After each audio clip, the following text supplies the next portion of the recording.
El tema número 3, organización del Estado en Bolivia. Marco constitucional, numeral 1, ¿ya? La constitución política del Estado en Bolivia establece la conformación de una asamblea a manera de congreso o parlamento, conformada también dentro de lo que son los órganos o poderes del Estado. Fuera de estos existen también otras instituciones como ser la Contraloría, la Procuraduría, la Fuerza Pública, etcétera, etcétera, los gobiernos subnacionales, ¿ya? Pero ese es el marco constitucional dentro del cual se encuentra la organización del Estado en Bolivia. Quiere decir que esta organización del Estado se debe y obedece a lo que le manda la Constitución. Lo que no está dentro de la Constitución no vale. ¿Está claro? Lo que dice la Constitución, la institución que menciona, que crea, esta se va desarrollando a través del derecho administrativo, lo que viene sería la administración pública. Eso en cuanto al marco constitucional. Numeral 2. ¿Cómo está conformado? Decíamos anteriormente, la estructura del Estado en Bolivia está conformada a través de tres poderes y al cual se le ha adicionado uno. Poder ejecutivo, legislativo, judicial y electoral. La Constitución los llama órganos, órgano ejecutivo, órgano judicial, órgano electoral. Cuatro órganos, cuatro poderes. ¿Está claro? Bien. Nosotros vamos a hablar del órgano legislativo en el numeral 2. ¿Cómo está conformado el órgano legislativo? El artículo 145 de la Constitución nos dice que está conformado por dos cámaras. ¿Sí? Dos cámaras. Una Cámara de Diputados y una Cámara de Senadores. La Cámara de Diputados conformada por 130 diputados y una Cámara de Senadores conformada por 36 senadores. Muy bien. ¿Qué más hay ahí en esta asamblea u órgano legislativo? Parlamento, como también se llama en otros países. Está conformada por comisiones, direcciones administrativas. En estas direcciones, en estas comisiones, ahí es donde van a trabajar ustedes potencialmente, como, como asesores financieros, ¿me entienden? Como contadores, van a llevar, van a revisar, van a ver los balances, van a ver los estados financieros de las diferentes instituciones cuando la Asamblea haga un seguimiento. Fíjense qué tan delicado es el trabajo que realiza el auditor, el contador público, y cuán importante es ese cargo. De esa manera está conformado entonces la Asamblea Plurinacional o lo que llamaríamos el órgano legislativo. Numeral 3, el órgano ejecutivo. Eso está en el artículo 165 de la Constitución. ¿Cómo está conformada? Por un presidente del Estado, por un vicepresidente. Hacemos ahí mentalmente un esquema, un organigrama. A la cabeza el presidente, ahí abajito el vicepresidente y debajo tenemos los ministerios, diversos ministerios. Ministerio 1, Ministerio 2 de Comunicaciones, Ministerio de Gobierno, Ministerio de Autonomías, Ministerio de Desarrollo, Ministerio de Finanzas, etcétera, etcétera. Debajo de los ministerios que tenemos, los viceministerios. Debajo de los viceministerios que tenemos, las direcciones generales, las unidades, las jefaturas de unidad, los departamentos, etcétera, etcétera, hasta el último portero. ¿Está claro? Ese es el organigrama del Poder Ejecutivo o del órgano ejecutivo. ¿Cuál es su labor del Ejecutivo? La labor del Ejecutivo es de ejecutar, su nombre dice ejecutar. ¿Qué va a ejecutar? Va a ejecutar todo lo que se programa durante el año para la gestión fiscal. La misión del anterior, del legislativo, que era legislar, crear leyes. El órgano legislativo crea leyes. ¿Qué más? Fiscaliza y debate. Esas son las tres funciones del órgano legislativo anterior.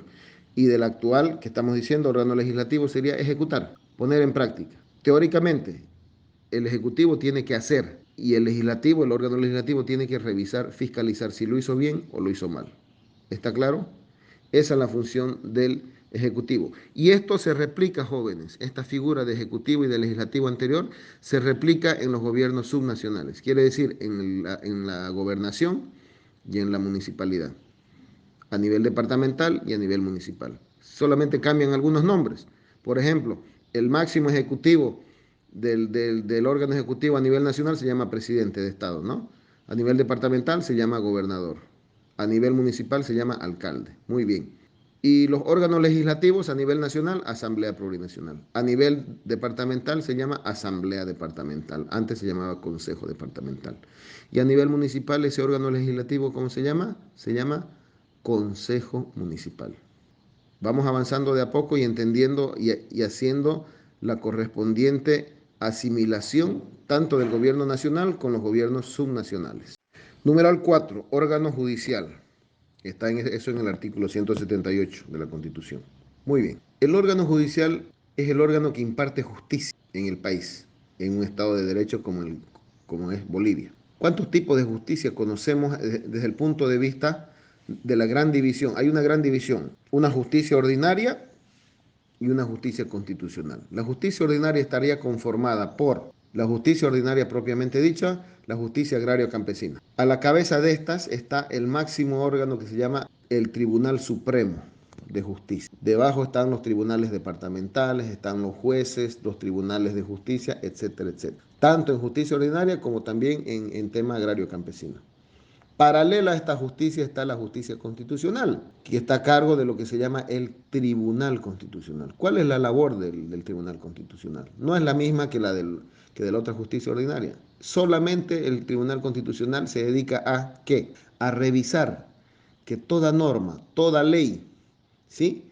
Tanto nacional, departamental, municipal, universitaria, de toda institución pública en Bolivia, no contradiga el texto de la Constitución Política del Estado. Por eso se llama Tribunal Constitucional. Es quien hace la revisión constitucional, el trabajo. ¿Está claro? Por eso dice Tribunal Constitucional.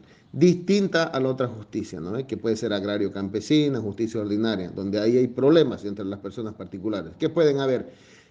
Homicidios, asesinatos, atropellos en tránsito, pensiones, demanda de finiquitos, demanda de asistencia familiar, divorcios, problemas, etcétera, que tiene la vida de los ciudadanos en particular. ¿Sí? Fulano tiene problema con su esposa, con el hijo, abandona el hogar y la deja y ¿qué va a hacer? Va a haber un divorcio, va a haber asistencia familiar, todo eso. ¿Ante quién se va? Ante la justicia ordinaria.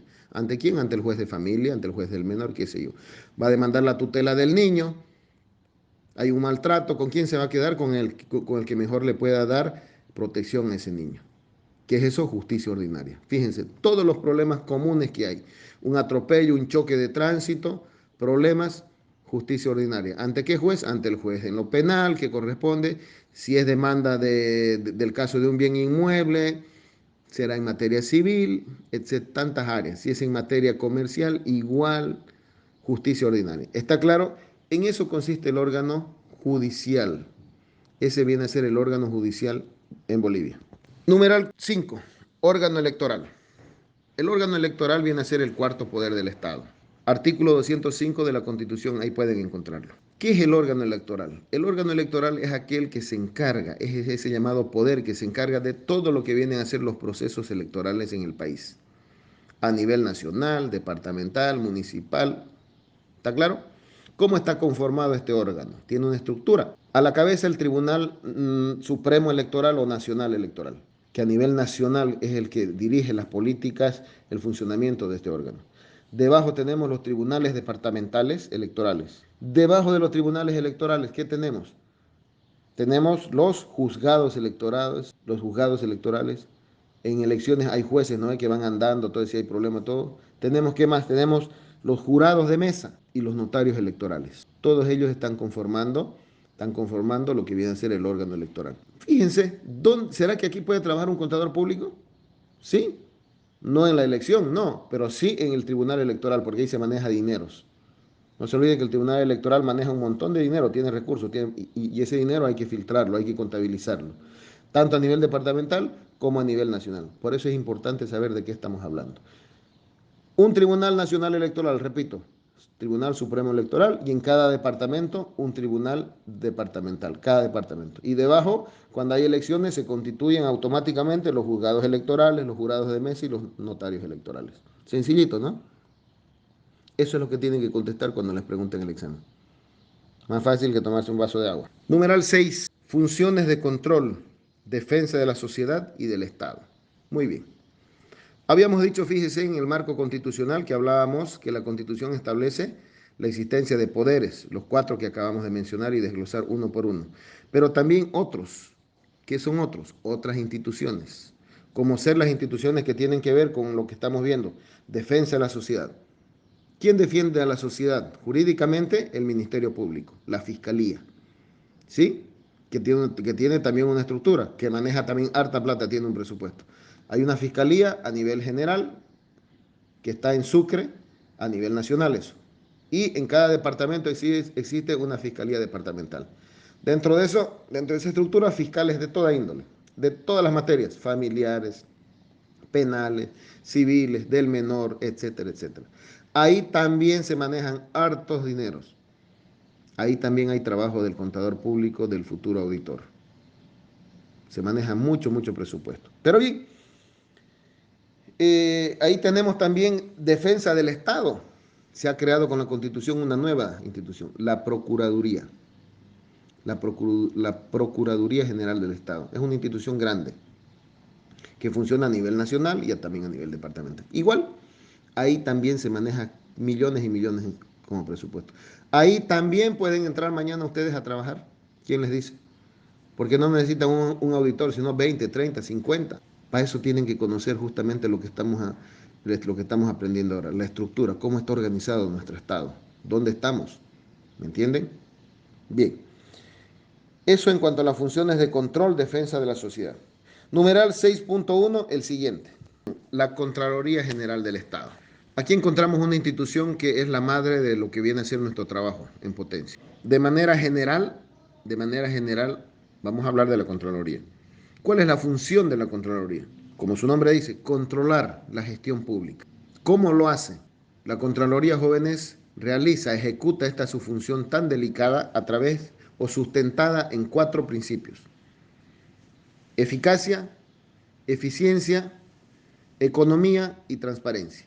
Esos son los 4 principios. Eso se lo tienen que meter ustedes en la cabecita como los 10 mandamientos. Un cura maneja los 10 mandamientos, ¿no es? Un auditor tiene que manejar estos 4 principios. Repito, eficacia, eficiencia, economía y transparencia. Bien, ¿en qué consiste cada uno? Eficacia. La eficacia tiene que ver con el logro de los resultados, con el trabajo óptimo realizado en cuestión de tiempo. ¿Está claro? Tiempo, eficaz. ¿Sí? Pedí que se realice un trabajo, un levantado, un inventario eficaz. En 24 horas estuvo. No, me tardó 3, 4 días. No, ese trabajo no es eficaz. Ese profesional no es eficaz. ¿Está claro? Con relación al tiempo. Logro de lo planificado, logro del desafío en razón del tiempo. Eficiencia. Igual, logro del resultado, pero en virtud a los medios con los que se cuenta. Hay que hacer el inventario. Y miren ustedes que la licenciada con sus 2 auxiliares hizo el inventario de más de 10 millones de activos con una sola computadora. Ni siquiera tenía, ni siquiera tenía la ayuda de una tablet, de nada para que le ayude, pero lo hizo. ¿Se valió de qué? No sé, trabajó con los celulares, trabajó con lo que sea, pero lo hizo. Caramba, eso es eficiencia. ¿Sí? Ni siquiera tenía condiciones. No había luz eléctrica. No había luz eléctrica. Pero se consiguió luz, pero lo hizo. En las condiciones más, pero lo hizo. Eso es eficiencia. Logró un resultado de manera eficiente. ¿Está claro? Todo eso se analiza con los papeles de trabajo cuando se realiza una auditoría. Cuando ustedes vayan a hacer una auditoría, todo eso van a revisar. Las condiciones, los aspectos, hay atenuantes, hay otras situaciones para analizar y que ustedes van a poner en su informe. Economía. Otro principio para la realización de la función de la Contraloría. Economía significa, jóvenes, trabajar con austeridad. ¿Cómo trabajo? ¿Con qué trabajo? No trabajo con mis manos, trabajo con recursos. Esos recursos que tengo, esos recursos que tiene mi institución, los voy a administrar de manera celosa. Voy a ser tacaño si quieren, pero no en extremo. Voy a comprar no lo barato por ser ordinario, sino lo más económico para cuidar el presupuesto. Porque lo barato cuesta caro también, ¿no? Voy a equilibrar entonces. ¿Se entiende? Eso es actuar con economía. tengo que comprar camionetas para que trabajen para la gobernación. Necesitamos 20 camionetas, van a ir a las 15 provincias a revisar obras, qué sé yo, a supervisar obras, todo. ¿Será que tengo que comprar camionetas Mercedes-Benz? Toyota. Ah, pero dentro de la misma Toyota hay Toyota Full, super lujo y también la Toyota básica, ¿no? ¿Sí o no? ¿Están yendo a trabajar o están yendo a hacer turismo? O placer. Eso le pasó al ex alcalde de Cochabamba, ¿no? Ahora gobernador. Las ironías de la vida, ¿no? Se tiró una millonada de millonada comprando movilidades de super lujo, ¿no? Cuando en una institución sabemos que no se necesita tener movilidades de super lujo. ¿Suficiente con qué? Con que trabajen bien. Y si es Toyota, mejor, ¿no? Pero ya está. A veces los políticos, las autoridades no entienden que hay que trabajar con austeridad, con economía. Cualquiera diría, no, señor, pero es que la superlujo es mejor. Tiene aire acondicionado, tiene musiquita, por favor. Estás yendo a trabajar, no a escuchar musiquita, ¿no? Lo más básico, lo más elemental, eso es actuar con economía. ¿Está claro? Y lo último, transparencia. El último principio. Todo lo que se actúa, jóvenes, en administración pública tiene que ser de una u otra manera demostrado o guardado o archivado o grabado, lo que ustedes quieran llamar, para, para descargarse mañana pasado cuando venga una auditoría. Y hay que mostrar todo eso. No hay por qué esconder. ¿Sí? Hay que mostrar. Eso no es misterio. ¿Por qué? Porque es plata del pueblo, es plata de todos. Yo no tengo por qué esconder eso. Lamentablemente hoy en día en la administración pública no pasa eso. Yo los mando a mis alumnos a investigar el presupuesto. No, ¿cómo pues? Vas a disculpar, joven. Pero yo vengo de la universidad, ahí está mi carnet. No, no, no. Esa información no la podemos dar. ¿Qué tal? Cuánta ignorancia, ¿verdad? Cuánta mediocridad de los funcionarios públicos. Señores, eso es del pueblo. ¿Y la universidad acaso no es del pueblo? Señor, yo soy universitario. Yo soy parte del pueblo. Yo voy a investigar y usted me está negando esa información. Fíjense, cometen delito ahí también. Pero así se maneja la administración pública, lamentablemente sin transparencia. Pero en eso consiste la transparencia. ¿Listo? Bien. Numeral 6.1.1. Contraloría General, entonces, capitulando. La Contraloría General realiza su función en base a los principios anteriormente mencionados y siempre, siempre, jóvenes, va a realizar un trabajo que se llama de control externo posterior. Ese es el trabajo que realiza. Entonces, cuando les pregunte cuál es el trabajo, en qué consiste el trabajo, cómo se clasifica el trabajo de la Contraloría, ustedes me dirán, se clasifica de la manera siendo un control externo posterior. Ese es el trabajo. La Contraloría no va antes y te enseña, a ver, Ariel, haga esto, no haga esto. No, señor. Lo va a dejar Ariel que haga. Para eso le están pagando a Ariel, ¿no? Un buen sueldazo. Se equivocó, lo siento mucho. Va a llegar a la auditoría posterior y le va a hacer pagar sus penas. Si lo hizo bien, muy bien, no pasó nada. ¿Está claro? El trabajo que hace la Contraloría entonces es externo posterior, no se olviden. Numeral 6.12. El Tribunal Nacional de Cuentas. Bien, en nuestro país, en Bolivia, el Tribunal Nacional de Cuentas es el antecedente inicial para poder hablar de lo que es en sí la Contraloría, lo que es el control fiscal. ¿Ya?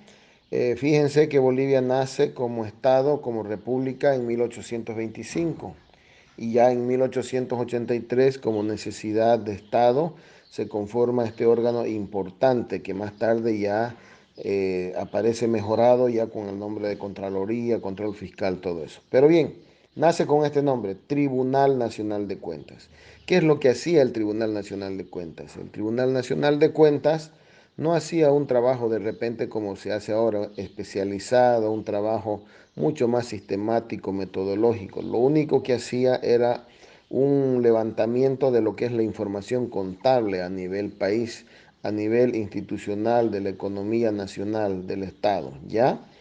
Entró tanto, se gastó tanto, cuadró, listo. Hoy en día, por ejemplo, van a poder ver de que ya no basta con gastar, hay que saber gastar. Esa sería la parte mucho más importante con gente, con profesionales más especializados, ¿no? Que sostenidos en diversos principios y métodos, sistemas, ya van a entender y nos van a calificar, nos van a hacer la auditoría, nos van a decir si gastamos, pero no basta con que hayamos gastado y que tengamos el descargo. ¿Cómo hemos gastado? Hemos gastado con eficiencia, con eficacia, con economía, con transparencia. Si no lo hemos hecho, entonces vamos a tener problemas ahí con la auditoría. Fíjense, algo muy básico, muy elemental, ¿verdad? Entonces este Tribunal Nacional de Cuentas era esa la labor que tenía, ya hacer un seguimiento muy básico a lo que viene a ser los recursos del Estado. Numeral 6.1.3. La Contraloría General. La Contraloría General del Estado propiamente dicho nace recién en 1928, ¿ya? Con ese nombre. En 1928 hacía falta justamente que el país, un país joven, nuevo, un Estado nuevo como Bolivia, pueda también adecuarse a lo que vendría a ser el orden mundial en cuanto a la administración pública. De esa forma es que nace la Contraloría General del Estado.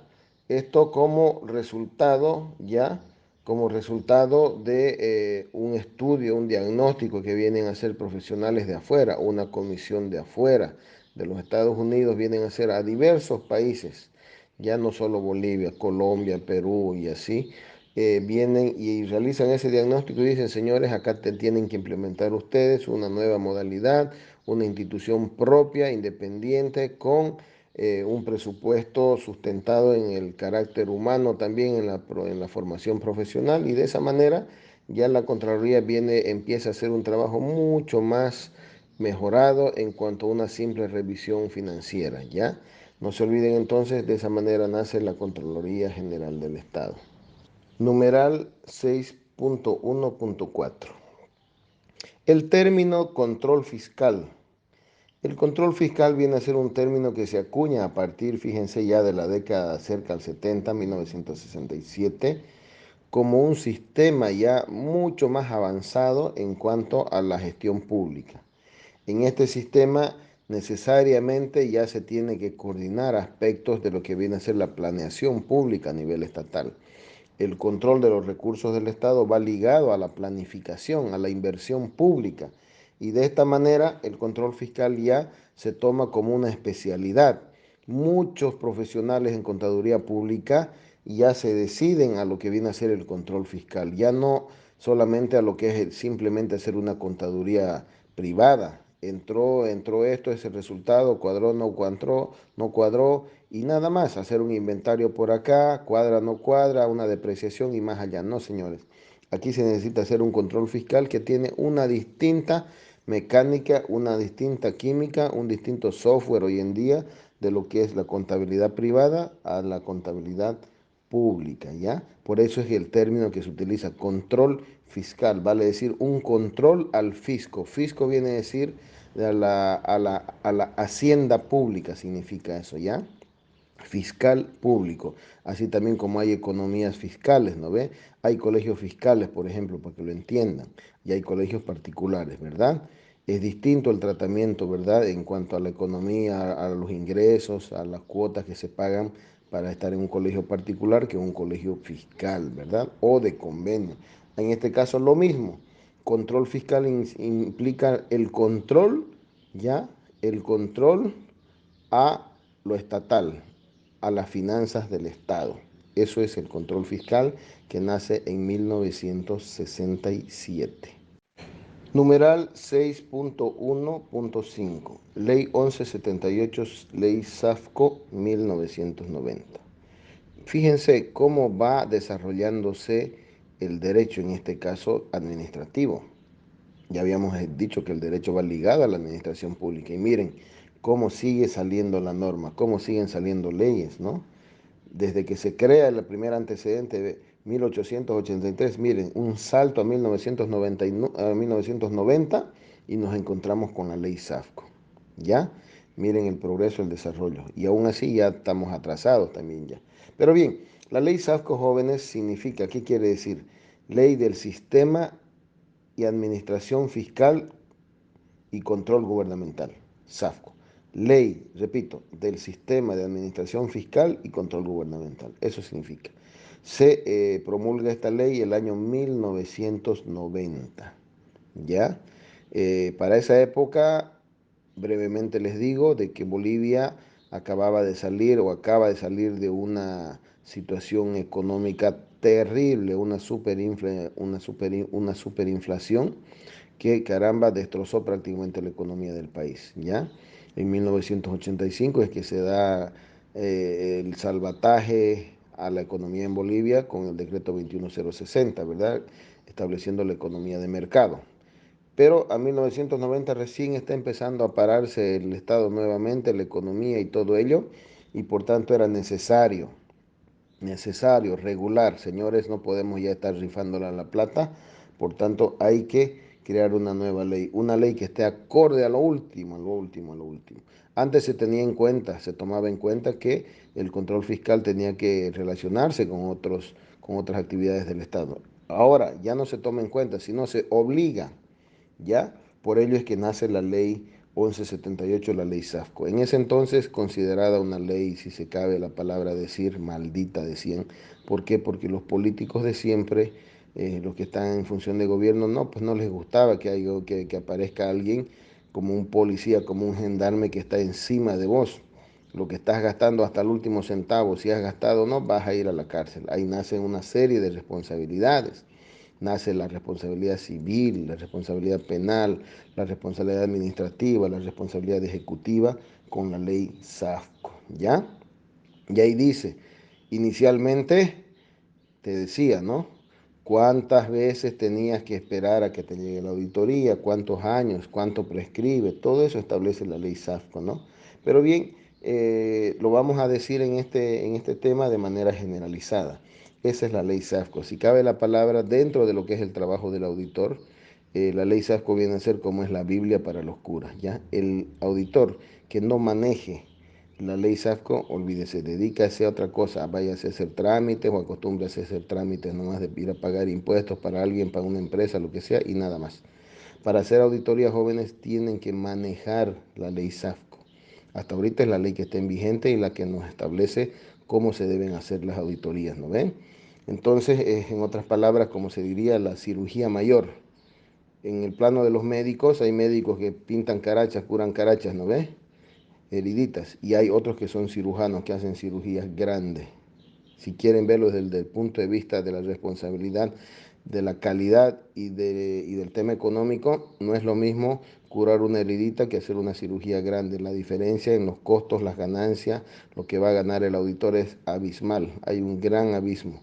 Por ello es importante la ley SAFCO para el auditor. Esto lo estamos relacionando, mencionando al tema de manera general. Más adelante va a haber un tema específico de lo que es la ley SAFCO, ¿ya? Numeral 7, el control social.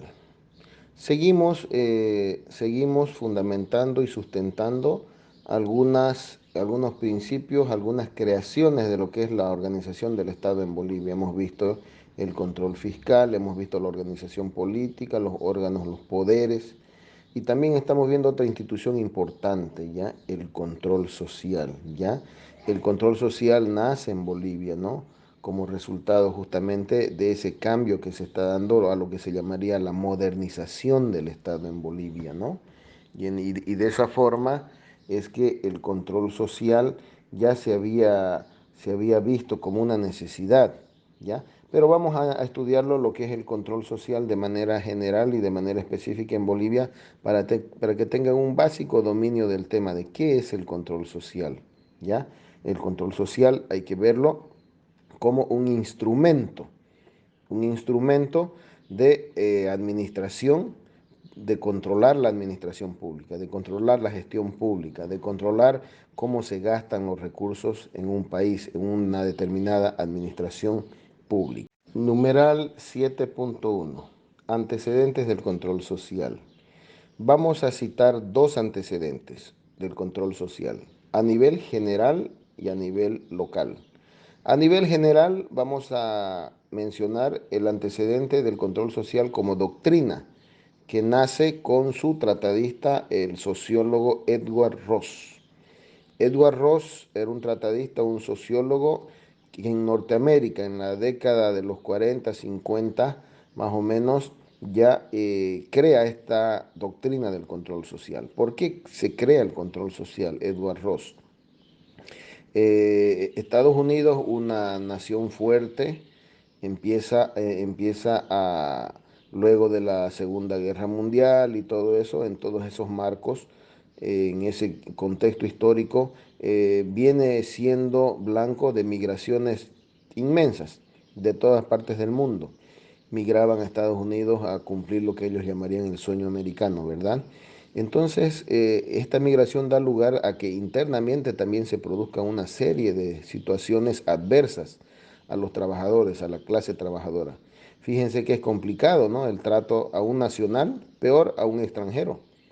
Entonces ahí empiezan a surgir una serie de desigualdades, una serie de abusos, una serie de situaciones que habrían que ver. Caramba, el Estado no está pudiendo hacerlo. Entonces vamos a crear el control social. Nosotros como control social, como sociedad civil, nos vamos a organizar, dice, y nos debemos de controlar en qué está fallando la cosa. En los colegios, en la educación, en las fábricas, en los sindicatos. ¿Dónde está la falla? El Estado no está pudiendo llegar. ¿Qué pasa? Señores, esto está mal y vamos a denunciar y vamos a demandar. De esa manera, fíjense, nace el control social como una doctrina, pero en diversas áreas, ¿no ve? No solamente en lo que es el manejo económico, en diversas áreas, en la educación, en la salud, en lo laboral. Bien, eso a nivel general. Seguimos con el numeral 7.1, antecedentes del control social. Veremos ahora a nivel local, en Bolivia. 1994, Ley 1551 de participación popular. Con esta ley es que nace el control social en Bolivia. No porque en Bolivia la hayan inventado, porque haya habido un creador, un inteligente. No, esto es producto justamente de la receta que a nivel internacional se le da al nuevo Estado que se está modernizando, ¿no? Después de haber pasado una catástrofe económica, le dicen los acreedores, los organismos internacionales a Bolivia en ese año: Bolivia, tienes que cambiar, si no, todo el tiempo vas a andar en bancarrota, no sé qué va a hacer de ti como país.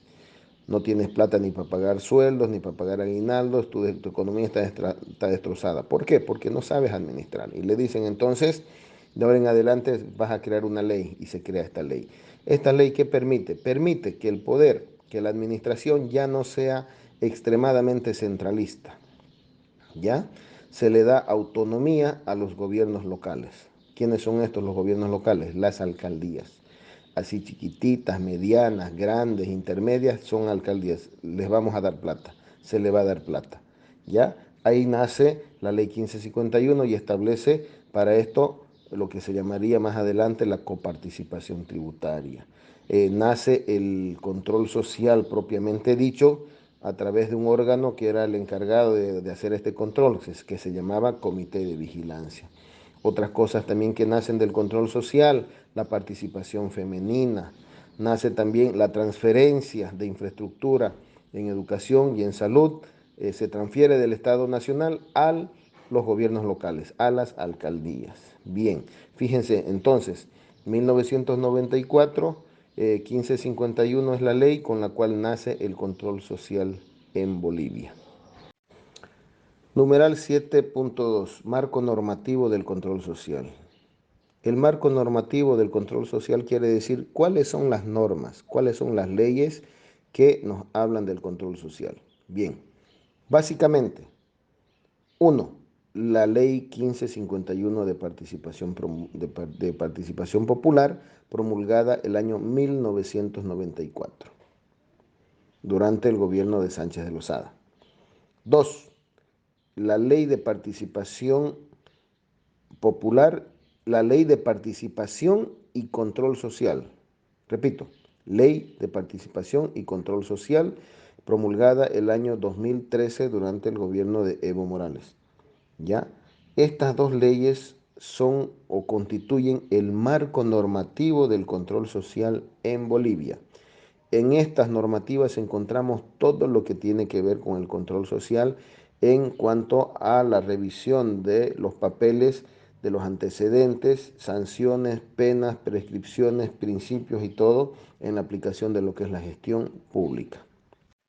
Numeral 7.3. Importancia del control social. ¿Es importante el control social? Ya hemos visto, ya hemos revisado brevemente de que el control social viene a ser aquel que controla de manera social, vale decir, la sociedad. ¿Sí? Anteriormente hemos visto el control fiscal. ¿Quién hace el control fiscal? El Estado a través de una institución especializada llamada Contraloría, a través también de otras instancias de gobiernos, que pueden ser los consejos municipales, la asamblea, el parlamento. Perfecto. En todo caso, lo hace el Estado. En cambio, en el control social, el sujeto, el activo, el actor es la sociedad civil organizada. ¿Se entiende? Ahora, es importante. Por supuesto que es importante. ¿Por qué? Porque le permite a la sociedad civil que en caso de malos manejos, en caso de prácticas corruptas que tienen que ver con la política, a veces la Contraloría no hace su trabajo, no hace su trabajo. Pero para eso estoy yo como sociedad civil, estoy ahí, hago control social, señor, y lo denuncio a usted, al servidor público que corresponda, ¿ya? Por haber hechos de corrupción. Acá está la prueba, acá están los elementos, acá está, fíjese, alguien va a tener que hacer algo. Si no es la Contraloría, pues lo hará el Ministerio Público. Ahorita ya se cuentan con jueces anticorrupción. En la Fiscalía existen divisiones especializadas anticorrupción. Entonces, fíjense, ahí radica la importancia, ¿ya? De que la sociedad civil tiene la posibilidad, la oportunidad de estar presente y decir, señores, esto está pasando, denunciar, y si bien no puede castigar, sin embargo puede hacerlo, puede denunciar y puede constituirse en parte interesada para que se castigue al corrupto. Numeral 7.4, con esto terminamos el tema 3. Control social en la universidad pública. No podemos hablar de administración pública sin tocar lo nuestro, la universidad. ¿Hay control social en la administración pública? ¿Quién realiza este control social? En la universidad pública, quien es llamado a realizar el control social son todos ustedes, todos los alumnos, todos nosotros los docentes, todos los administrativos, los que trabajan, ¿sí? Cada uno organizado en sus formas que les correspondan. Ejemplo, los estudiantes a través de sus centros de estudiantes, la FUL, los docentes igual, asociaciones, federaciones, los trabajadores, sindicatos y qué sé yo, todo ello. ¿Se entiende? Entonces tendrían que ser los llamados a realizar control social a la gestión, a la administración pública de la universidad pública, en este caso nuestra Universidad Autónoma Gabriel René Moreno. No nos olvidemos que las administraciones públicas manejan millones y millones. La administración pública en la Universidad Gabriel René Moreno maneja alrededor de 1.000 millones de bolivianos. ¿Ya? La alcaldía alrededor de 4.000 millones de bolivianos. La gobernación otro tanto. Fíjense, la sociedad civil tiene que estar en todos los lados que les corresponda. Pero ahí estará ya la reflexión. ¿Verdaderamente hacemos control social o no hacemos los estudiantes, los docentes? Eso es un trabajo para realizar de acá a un futuro porque se ven muchas cosas no complacientes con la realidad, con la situación que nos merecemos como partes de la universidad.